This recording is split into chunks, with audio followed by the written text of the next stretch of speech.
চাওক আপোনাৰ জৰিয়তে সমগ্ৰ ৰাজ্যবাসীলৈকে ৰঙালী বিহুৰ হিয়া ভৰা উল্লেখ জনাইছোঁ আৰু আজি যিহেতু গৰু বিহু পুৱাৰ ভাগৰে পৰা গোধনৰ শ্ৰীবৃদ্ধি কামনাৰে আজি গৰুক গা ধোৱা হৈছে, গৰুক নোওৱা হৈছে মাহ হালধি থেকেৰা খা, লাও খা, বেঙেনা খা ইত্যাদিৰে যিহেতু গৰুক গা ধোৱা হৈছে। আৰু এই মুহূৰ্তত মই মাকমত উপস্থিত আছোঁ। মাকম জ্যোতিনগৰত যিহেতু গৰুক গা ধোৱা হৈছে আৰু গৰুক গা ধোৱা এইদৰে ভকত সমাজে যিসমূহ ডলাত লাও বেঙেনা কেৰেলা এইখিনি লৈ আহিছে আৰু টিংৰাই নৈত প্ৰত্যেক বছৰে যিহেতু গৰুক গা ধোৱা হয় গৰুধনৰ শ্ৰীবৃদ্ধিৰ কামনাৰে, আৰু তাৰে পৰিৱেশ দেখুৱাইছোঁ। আৰু এই মুহূৰ্তত যিহেতু মই এই অঞ্চলটোৰ লোক আছে, মই অকণমান কথা পাতিম। আজি গোধনৰ শ্ৰীবৃদ্ধিৰ কামনাৰে গৰুক গা ধোৱা হৈছে, কোনখিনি পৰম্পৰা অতীজৰে পৰা আপোনালোকে ধৰি ৰাখিছে বা আজিও প্ৰতিজন চহা অসমীয়াই ধৰি ৰাখিছে? হয়, নমস্কাৰ। মই গোলাঘাট জিলা বোকাখাটৰ পৰা আহিছোঁ। যিহেতু ইয়াত বিহুৰ পৰম্পৰা ৰক্ষাৰ্থে মোক নিমন্ত্ৰণ জনাইছে, আমি যি অল্প জ্ঞানে যিকণ জানো তাকে আগবাঢ়ি আহিছোঁ। ইয়াত অনেকখিনি মোৰো ভুল ভ্ৰান্তি হ'ব পাৰে। আজি মাহ হালধি আৰু এই মাহ হালধিৰ মানে ঔষধি গুণে বছৰটোলৈ যি চৰ্ম ৰোগ ব্যাধি সকলো নাশ কৰে বুলি মানে আমাৰ পূৰ্বপুৰুষসকলে কৈ আহিছে, তাকে শিৰোগত কৰি আমি এই কাৰ্যত আগবাঢ়িছোঁ। ধন্যবাদ।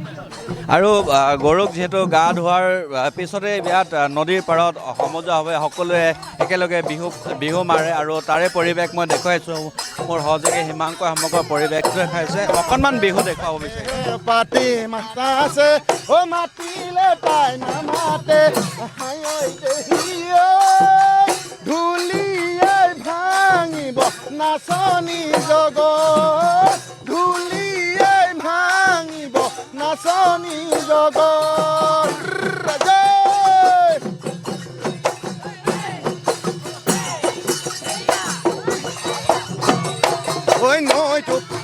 নৈটো পানী বহা নাই, কুলি মাতো শুনা নাই, শুনা নাই ঐ কেতেকী মাতে হাই অলপনা, হাঁহিবা নে কান্দিবা কলে জানো বুজিবা, মোৰে দুখৰ বেদনা, মোৰে দুখৰ বেদনা আলৈ, মোৰে দুখৰ বেদনা, মোৰে দুখৰ বেদনা আলৈ।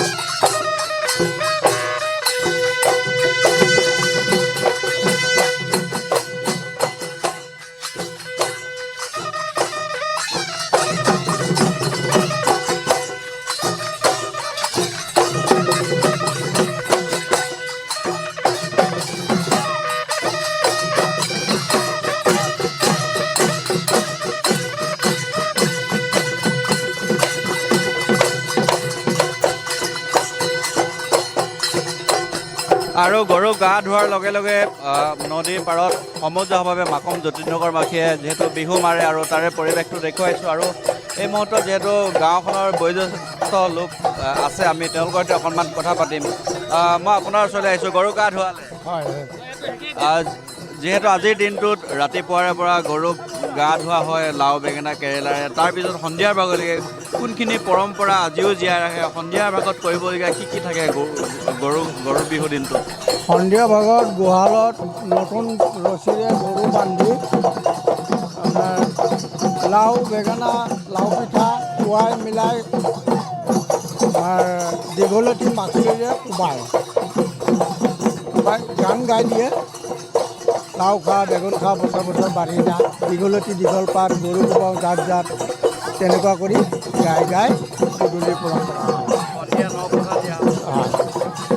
আৰু চাওক সন্ধিয়া গৰুৰ বাবে ন পঘা সাজু কৰি ৰখা হৈছে এইসমূহ ন পঘাৰে যিহেতু গৰুক পিন্ধোৱা হ'ব আৰু গৰুক পিঠা দিয়া হ'ব যিহেতু আজি পুৱাৰ ভাগৰৰ পৰা গোধনৰ শ্ৰীবৃদ্ধিৰ কামনাৰে যিহেতু নৈ পাৰত প্ৰতিখন গাঁৱৰ লোকেই যিহেতু পুৱাৰ ভাগৰৰ পৰা গৰুক গা ধুৱাই লাও বেঙেনা কেৰেলাৰে মাহ হালধিৰে গৰুক ধোৱাৰ পিছত সন্ধিয়াৰ ভাগলৈকে গৰুক ন পঘা দি গোহালিত গোধনৰ শ্ৰীবৃদ্ধিৰ কামনাৰে গৰুক জাক দিয়া হয় গোহালিত বা পদূলি মুখত গতিকে এইখিনি মূল পৰম্পৰা অসমীয়া সমাজ জীৱনত আজিও প্ৰচলিত হৈ আহিছে আৰু ভৱিষ্যত দিনলৈকেও অসমীয়া সমাজৰ এইখিনি মূল পৰম্পৰা গৰু বিহু দিনটোত জীয়াই থাকিব